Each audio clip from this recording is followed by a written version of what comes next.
Hey guys, it's Gooch here. So I recently just got a 1.42 2x2 average, which puts me top 100 in the world finally. And in this video, I'll be reconstructing the average and just giving my thoughts on everything. Also, something pretty interesting happens before the fifth solve, so I'll talk about that as well. So first of all, the day of the average and the night before, I did no 2x2 practice. I did 0 2x2 solves.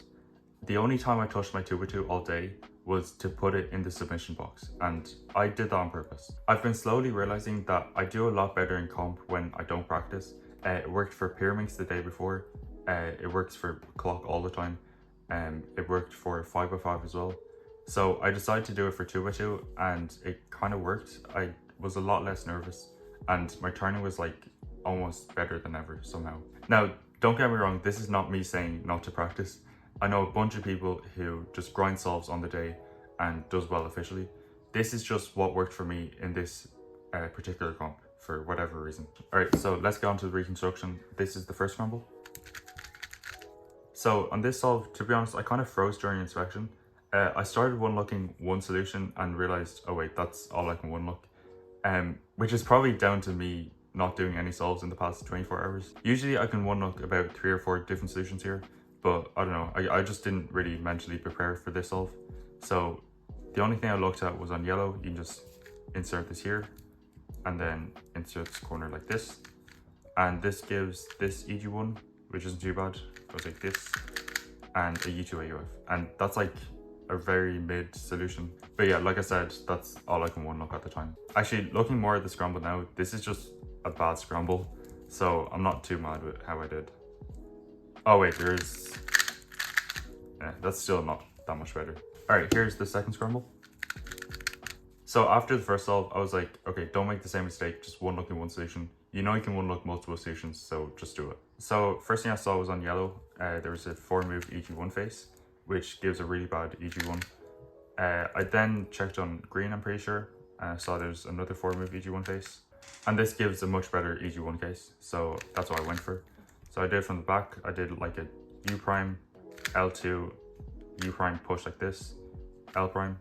And how I decide between U and U prime is whatever skips AUF, but if none of them skips AUF, then I just go from this angle because I just like it better. It goes like that. So the whole solution looks like this. And I got a 1.56 on that solve. Okay, scramble number 3. So I saw in yellow, you can make an EG1 face in 5 moves. You just put this down, then insert this corner. And this gives this really nice EG1, and you can also cancel into it. So that's kind of the only color I checked. So the rest of inspection was just figuring out how to cancel. So the first 4 moves of the EG1 is this. So to cancel, you just put the corner over here, and then finish off the L, and U prime AUF. So the whole solution looks like this. And that solve was a 1.12. Alright, so here's the fourth scramble. So as you can see, there's kind of a nice EG2 block here. And the first thing I checked was inserting the corner like this, which gives a case that's usually not great, but we'll come back to that. So instead, I hold it from this angle and insert it like this, which just gives a J perm on top.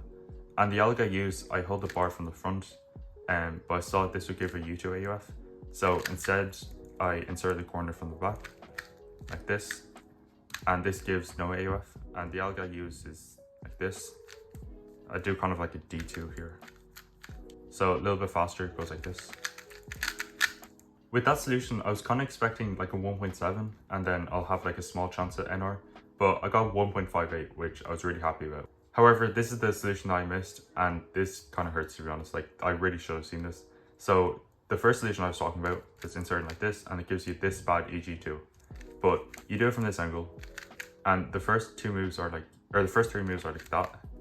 So it cancels really nicely. It goes like this, and it has no AUF. And doing that fast looks like this. And first time I tried that at home, I got like a 1.2. So this average could have been like in the low 1.3s, but I don't know, I'm just dumb. But anyway, after the fourth solve, I go to the waiting area. And at this point, I just need like a mid 1.6 to get NR.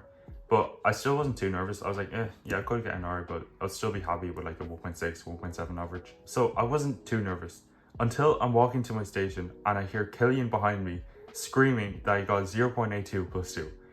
And so, okay, well, he wasn't screaming, but like the whole stage could hear him. So at this point, like, you can imagine how nervous I felt, how nervous Lukes and Enda felt, because they still had to do their fifth solve, and NR single was 0.77. So because Killian said that, I knew that as long as I don't like majorly mess up, I would get best possible average. And I wasn't sure what BPA was, but I knew it was sub 1.5. So I was pretty confident in that sense. But what made me so nervous was the fact that I could get double NR. And I've never even got NR single before, let alone a double NR. And I was just thinking, oh my god, imagine the content if I get this. And I didn't know at the time, but Luke actually got a 0.70. But that's not even UK NR, so he didn't react. If I knew he got that, I would have been so, like, I could not handle my nerves. So I was at the table and my hands were like really shaky, and I was telling them to behave.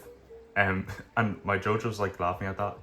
And that actually improved my nerves a lot. So shout out to that judge, I don't know her name, for laughing at my very stupid humor. All right, so here is the scramble. So the first thing I saw was on white, you can make a 5-move layer like this maybe.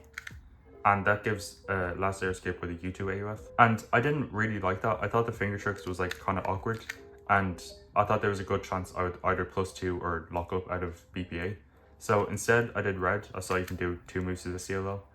And I just preferred this a lot more. I've had very similar scrambles like this at home, so I knew I could safety something pretty decent. So when I saw the scramble, I was like, okay, I'm probably not going to get NR single, so let's just safety like a sub 1. So that's what I did. So usually I do the CLL like R2 U2 R prime U2 R2, but in this case it would give a U2 AUF. But you can do R2 U2 instead of R prime, you do an R here, and then that would skip AUF. And I have to admit, it did take me a good while to figure out if it was R or R prime in the middle. But luckily I got it right. So the whole solution is U R prime U2 R U2 R2. So I got a 0.88 on that. So Killian +2 the last layer skip solution, unfortunately. Luke did my solution, and I have no idea how he got 0.70 on that. Maybe he was sliding or something, I don't know. Enda got 0.91, Oscar got a 0.87, I think. Lucas unfortunately +2 out of a 0.91. So yeah, this is just one of the craziest rounds I've ever been a part of. By the way, huge congratulations to Lucas for becoming 2x2 Irish champion. That's so deserved. So that was my reconstruction of the average. I'm extremely happy with this. I think my turning was really nice. Yeah, I did miss that nice solution on the fourth solve, but I mean, I got WR70, so I'm not gonna be too mad about that. So I did vlog this competition. I'm gonna try get it out before I go to Spain for Euros. But if not, then it'll be late August. And yeah, thanks so much for watching, and I'll see you in the next one.